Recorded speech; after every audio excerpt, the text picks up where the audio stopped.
Të dashur pensionist, po ju drejtohem edhe sepse i njoh dhe kam shumë për zemër çështjen e pensioneve, po edhe sepse kam vënë re që prej pothuajse 2 muajsh e gjithë makineria propagandistike e Edi Ramës ju ka për shënjestër që t'ju armiqësoj me brezin e ri, me mbesat dhe niprit tuaj që janë në protest kundër qeverisë dhe sistemit vjetër politik.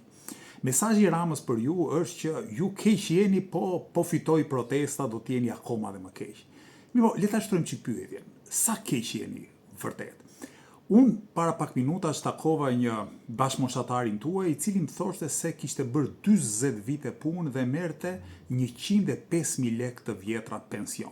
Kjo për shkak të jo vetëm punës në zezë, por edhe të faktit që ky shtet i falimentuar ka humbur dokumentat e pensionit për sa e sa pensionist. Pra me 100.000 lekë të vjetra, pothuajse i bie gati 2 shishe kos në ditë.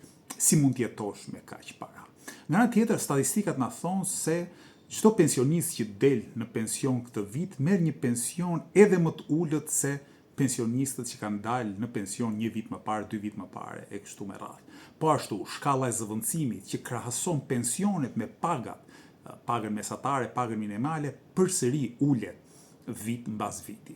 Cilët janë faktorët e kësaj gjendje katastrofike në cilën ju praktikisht do të vdisit për bukë sikur mos ishte për fëmijët tuaj që ju ndihmojnë. Arsyeja e parë ka të bëjë me zhvillimin e paqëndrueshëm ekonomik. E keni vënë re, besoj që Edi Rama flet për turizmin, mirë po mos harroni që aty ku turizmi zhvillohet në mënyrë të paqëndrueshme, ne kemi punëtorë që punojnë për 3 muaj dhe pastaj thjesht ikin nga Shqipëria dhe nuk arrin të kontribuojnë siç duhet në skemën e sigurimeve shoqërore. Po ashtu, për shkak këtij sistemi ekonomik dhe të mos funksionimit të shtetit, informaliteti në punë vazhdon të bëjë kërdin. E po ashtu kërdin e bën edhe korrupsioni. Na thot kontrolli i lartë të shtetit që minimalisht 1 miliard euro avullojnë çdo vit për shkak të keqpërdorimeve nga buxheti i shtetit. Dhe po të mjaftonte kjo, qeveria vazhdon duke shpërdoruar para si punë e këtij koncertit, atij këngëtarit problematik Kanye West, cilit ju dhuruan mbi 4 milion euro vetëm për të kënduar një mbrëmje në Tiranë. Çështja e pensioneve mundet të përmirësohet, pavarësisht se qeveria kërkon t'i mbush mendin gjithkujt që kjo është çështje e pazgjidhshme, duke zgjidhur disa probleme bazike, si për shembull zhvillimi i qëndrueshëm ekonomik. Nëse ne theksojmë më shumë, investojmë në industri, sidomos në industri që prodhojnë mallra dhe shërbime me vlerë gjithnjë më të lartë, do të kemi më shumë mundësi ekonomike për të ndihmuar pensionistët. Po ashtu, në rast se luftojmë informalitetin e bashkë me informalitetin, shkurajojmë dhe emigrimin e të rinjve, do të kemi më shumë kontribues në skemën e pensioneve.